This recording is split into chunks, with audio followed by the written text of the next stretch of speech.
नमस्कार दोस्तों।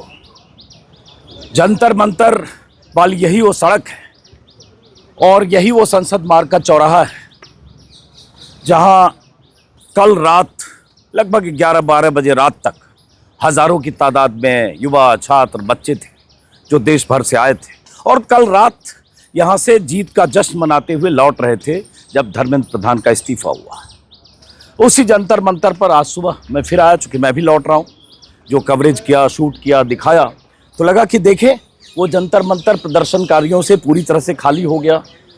सब चले जा चुके हैं। पुलिस ने पूरे इलाके में एक तरह से पुलिस ने अपने हिसाब से इंतजाम करके पूरे इलाके को अपने कंट्रोल में ले लिया है। लेकिन इस जंतर मंतर पर इस प्रोटेस्ट ने एक ऐसा इतिहास बनाया है कि उन तमाम लोगों की आंखें खुल गई जिन्हें लगता था कि मोदी की सत्ता को कोई चुनौती नहीं दे सकता, जिन्हें लगता था कि प्रधानमंत्री मोदी इतने पावरफुल हैं, 56 इंच के सीने वाले, कि उन्हें कोई झुका नहीं सकता। मोदी के राज में किसी मंत्री का इस्तीफा नहीं हो सकता। वो सब कुछ, सारा मिथ युवाओं ने तोड़ दिया, जन जी ने तोड़ दिया। और मैं कन्फेस करूंगा आज कि दरअसल मेरी भी बेटी जन जी का हिस्सा है और वो भी 4-5 दिन यहाँ लगातार आती रही। अपनी मर्जी से आई, अपने दोस्तों के साथ भी आई। 20 तारीख को जिस दिन लाठी चार्ज हुआ, टीयर गैस के गोले चले, उस दिन भी आई थी जंतर मंतर पर। 1-2 घंटे तक मैं परेशान भी रहा जब वो लोकेट नहीं हो रही थी कि कहाँ है। लेकिन उसके बाद जो कुछ हुआ, 4-5 मेरी बात हो गई है उनसे, एसीपी साहब, जो भी बात, जो 4 दिन 5 दिन जो भी चलता रहा, उसके बाद 20 तारीख के बाद सोनम वांगचुक अस्पताल में यहाँ प्रदर्शनकारियों का आना और लगातार यहाँ भीड़ का जुटना, और उसके बाद भीड़ की तादाद में इतना इजाफा होता चला गया कि सरकार में बैठे शीर्ष पर लोग थे, उन्हें एहसास हो गया कि अगर इनकी मांगें नहीं मानी तो बहुत मुश्किल हो सकती है। ये सामने जंतर मंतर है, पूरा मैदान अब खाली है, बैरिकेडिंग ज़रूर है। पुलिस ने उस तरह से इंतज़ाम किए हैं कि अब वहाँ अंदर कोई न जा सके। उस बैरिकेडिंग के भीतर जो स्टेज था, जो छोटे छोटे टेंट बने थे, उन सबको हटा दिया गया है। पुलिस के कुछ अधिकारी देखने भी आए हैं और यही जगह है जहां इस प्रोटेस्ट साइट पर ज़बरदस्त लाठीचार्ज हुआ था, ज़बरदस्त। दरअसल वो घिर गए थे बच्चे, इधर बैरिकेडिंग उधर बैरिकेडिंग, और उसके बाद उसमें बच्चे जो थे, युवा, छात्र जो टेंट में थे, छोटे छोटे, या अनशन कर रहे थे, या लेटे हुए थे, बैठे हुए थे, मैदान में थे, अंधाधुंध लाठियाँ चली थी। और उसके बाद कुछ इस सड़क से भागे थे, कुछ उस सड़क से भागे थे, और भागते हुए जहाँ भी गए वहाँ भी उन पर लाठियाँ चली। आप लोग आगे बढ़ते जाइए। आज ये सड़क खाली है, जंतर मंतर खाली है, लेकिन एक इतिहास बनाकर जंतर मंतर खाली हुआ है। और ये जंतर मंतर देश के इतिहास में दर्ज हो गया है कि अगर देश की युवा शक्ति, यूथ पावर अगर एकजुट हो जाए और यूथ पावर को अगर कोई चुनौती दे तो यूथ पावर कैसे सरकार की चूलें हिला सकती है, ये साबित किया है जंतर मंतर पर जुटे, जंतर मंतर के आसपास में इलाके में आए उन हजारों बच्चों ने, युवाओं ने। जन जी की बात करते हैं, जैसा कि मैंने कहा मेरी बेटी भी जन जी का हिस्सा है। जन जी के बारे में आमतौर पर धारणा ये रहती है कि ये तो रील वाले बच्चे हैं, ये इंस्टाग्राम वाले बच्चे हैं, ये रील बनाते हैं, फिल्मी बातें करते हैं, मीम बनाते हैं, हंसी मजाक की बातें करते हैं, कुछ डांस करते हैं, कुछ रैप बनाते हैं। लेकिन वही बच्चे जिस रूप में सामने आए, जिस फॉर्म में सामने आए, जिस आवाज़ के साथ सामने आए, सोशल मीडिया की वो ताकत को लेकर सामने आए जिसने सरकार की चूलें हिला दी। प्रधानमंत्री मोदी को कतई अंदाज़ा नहीं रहा होगा, क्योंकि पूरा मीडिया उनके कंट्रोल में, सारे चैनल उनके कंट्रोल में, सारे चैनल्स के एंकर मोदी समर्थक या चाटुकार या चमचे या सरकार के लिए कवर फायर देने वाले लोग। तो जब पूरा मीडिया पर नियंत्रण सरकार और सत्ता का हो, जब सरकार इस भरोसे हो कि मीडिया में तो कुछ चल नहीं सकता उनके खिलाफ, बल्कि आंदोलन के खिलाफ जो भी चाहे चल रहा था, चल सकता है, चला भी। किसानों के आंदोलन के समय उन्हें खालिस्तानी, पाकिस्तानी, देशद्रोही, ना जाने क्या क्या कहा गया, गुंडे मवाली तक कहा बीजेपी नेताओं ने किसानों को। तो सरकार को पता था कि उनकी सेहत पर कोई फर्क पड़ेगा नहीं, ये कुछ लोग हैं, आंदोलन करेंगे, अपने आप डाई डाउन होगा आंदोलन। लेकिन झटका तब लगा जब इस आंदोलन में युवाओं की शिरकत होने लगी। पहला झटका लगा सोनम वांगचुक की सेहत जब बिगड़ने लगी 15 तारीख के बाद, और उसके बाद देश भर में उनके वीडियो वायरल होने लगे तब। फिर उसके बाद सोनम वांगचुक को जिस नाटकीय ढंग से यहाँ से उठाकर, एक तरह से कहें जबरन, पुलिस ने उठाकर यहाँ से हॉस्पिटल पहुंचा दिया। उसके बाद उसकी नाराजगी फिर देश भर में फैली। उसके बाद हजारों बच्चे, हजारों छात्र देश भर से आने लगे और उसके बाद बड़ी गलती कर दी 20 तारीख को, 20 जुलाई को लाठी चार्ज करके। जिस सड़क पर मैं चल रहा हूं, ये सड़क आगे जनपद को कनेक्ट करती है सड़क, और इस सड़क पर बच्चे दौड़ रहे थे और उन पर लाठियां बरस रही थी, आंसू गैस के गोले बरस रहे थे और बेरहमी से पुलिस वालों ने घेर कर, दौड़ाकर, गिराकर बच्चों को, युवाओं को, जो भी मिला, जहां भी लाठी मारनी थी। होता है कि आप लोअर पार्ट में लाठी मारते हैं, हिप से नीचे, लेकिन मुंह पर, छाती पर, देह पर, पीठ पर, माथे पर, कहीं भी कुछ भी नहीं छोड़ा। इतनी लाठियां बरसी, वो सब कैमरे में कैद हैं। यहां तक कि पैलेट गन चला।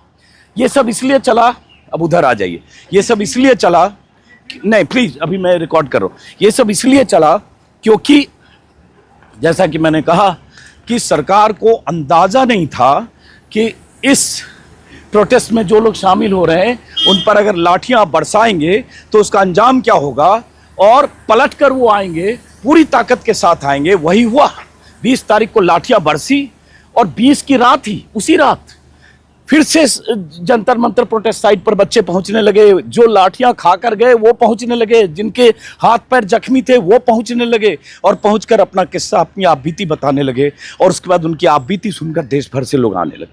तो 20 की रात, 21, 22, 23, 24, ये 4 दिन, 5 दिन सरकार के लिए मुसीबत का पहाड़ की तरह खड़ा हो गया जब यहाँ इतने बच्चे आ गए। जिस सरकार को उस मीडिया पर भरोसा था कि मीडिया मैनेज्ड है इसलिए उनकी सेहत पर कोई फर्क नहीं पड़ेगा, उस सरकार को सोशल मीडिया से चैलेंज मिला, बच्चों के इंस्टाग्राम से चैलेंज मिला, रील से चैलेंज मिला, मीम से चैलेंज मिला, बच्चों के यहाँ से जो तरह तरह के वीडियो, पोस्टर, प्ले कार्ड, उससे चैलेंज मिला।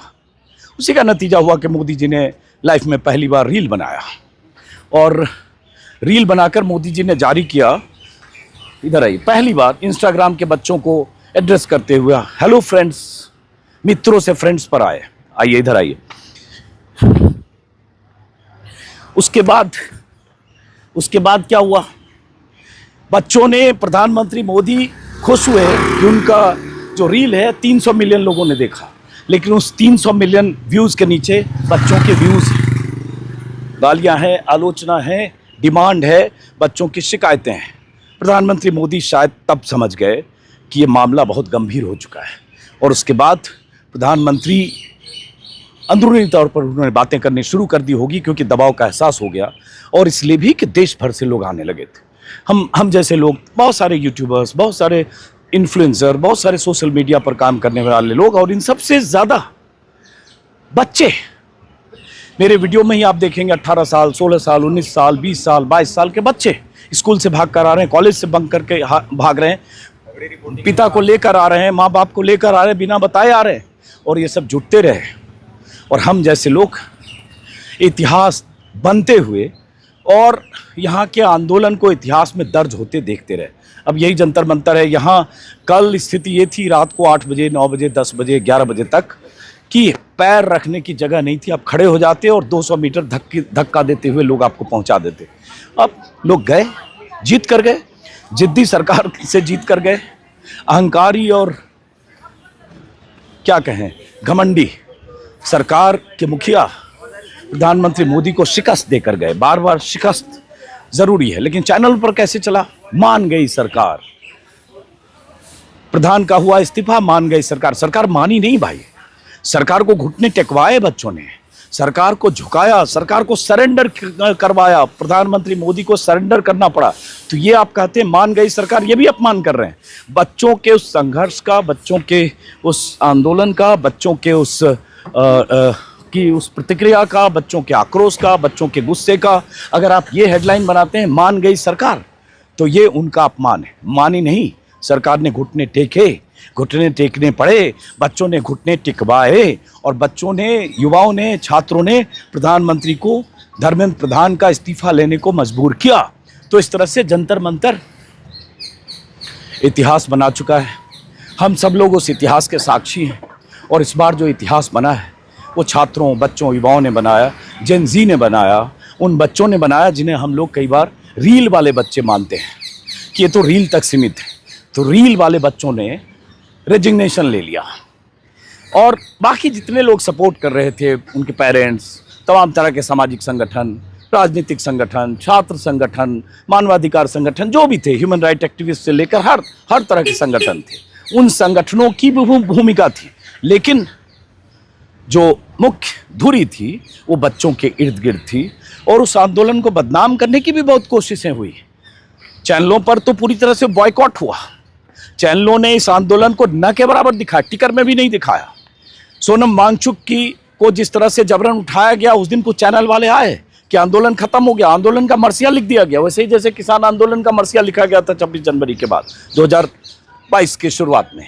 लेकिन उसके बाद बच्चे उमड़ते रहे, और जब बच्चे उमड़ते रहे तो तस्वीरें, उनके बारे में जो बच्चों का आक्रोश है, उसकी खबरें चैनल पर नहीं दिखी। लेकिन कल देखा एक दिलचस्प चीज कि वही चैनल्स लोकतंत्र, अभिव्यक्ति की आज़ादी, जेन ज़ी की ताकत, इन सब की व्याख्या कर रहे थे। वही चैनल्स जो बीते 15 दिन से 20 दिन से इस आंदोलन को पूरी तरह से डिस्क्रेडिट करने की मुहिम में थे, वही चैनल, उन्हीं चैनल के कुछ चमकदार चेहरे व्याख्या कर रहे थे कि जेन ज़ी ने क्या ताकत दिखाई। बहरहाल लर्निंग है हम सब लोगों के लिए, देश के तमाम लोगों के लिए, आपके लिए, क्योंकि ये लड़ाई किसी एक राजनीतिक संगठन की, सामाजिक संगठन की, सीजेपी की नहीं रह गई थी। ये लड़ाई घर घर में पहुंच चुकी थी, और इसका एहसास आगे बढ़िए थोड़ा रिकॉर्ड करूं, इसका एहसास प्रधानमंत्री मोदी को हो गया था बीते 72 घंटों में, 20 तारीख के बाद खास तौर से। पहले तो उन्होंने यही सोचा होगा, अमित शाह ने यही सोचा होगा, लाठी डंडे से मारो, पीटो, खदेड़ो, भगाओ, आंसू गैस के गोले चलाओ, डर के सब भाग जाएंगे। बट ये जो 18, 20, 22 साल के बच्चे थे जो पलट कर आए, वो बेखौफ होकर आए और कहने लगे कि हम लाठियां भी खाएंगे, हम लड़ेंगे भी, पढ़ेंगे भी और जीतेंगे भी। बहुत सारे बच्चे ऐसे मिलते थे, मैं पूछता था, बेटा यहाँ तो आ रहे हो, पुलिस फिर लाठी चार्ज करेगी, कुछ करेगी। हाँ, जो होगा देखेंगे। कुछ बच्चे कहते थे अगर प्रधानमंत्री ढीठ हैं तो हम भी ढीठ हैं, और बच्चों ने दिखा दिया यार। सैल्यूट है उन तमाम बच्चों को, उन बच्चों को भी जिनसे मैं मिला इस पूरे प्रदर्शन के दौरान, आंदोलन के दौरान 10-12 दिनों में। बहुत कुछ मैं भी सीख कर यहाँ से जा रहा हूँ। जंतर मंतर से मेरा आज का आखिरी वीडियो है। हम सब के लिए एक लर्निंग है कि उम्मीद पर दुनिया कायम है। जब आवाज़ें कुंद की जाने लगती है, जब आंदोलन को डिस्क्रेडिट करने की मुहिम चलती है, जब हर तरह से सत्ता प्रतिष्ठान किसी भी असहमति की आवाज़ों को कुचलने के हथकंडे अख्तियार करता है, तो एक पूरी जनरेशन उठ खड़ी होती है चुनौती के शक्ल में, चुनौती के एवरेस्ट की शक्ल में, कि सरकार को झुकना पड़ता है। उस सरकार को भी जो सरकार जिद्दी सरकार मानी जाती है, अहंकारी सरकार। तो फिलहाल जंतर मंतर से यही टेक अवे है। पुलिस वालों ने भी चैन लिया होगा, उनकी भी नींद अब आराम से आएगी उन्हें भी, क्योंकि बच्चे यहाँ से विजेता बनकर अपने घरों की तरफ लौट चुके हैं। जंतर मंतर से नमस्कार।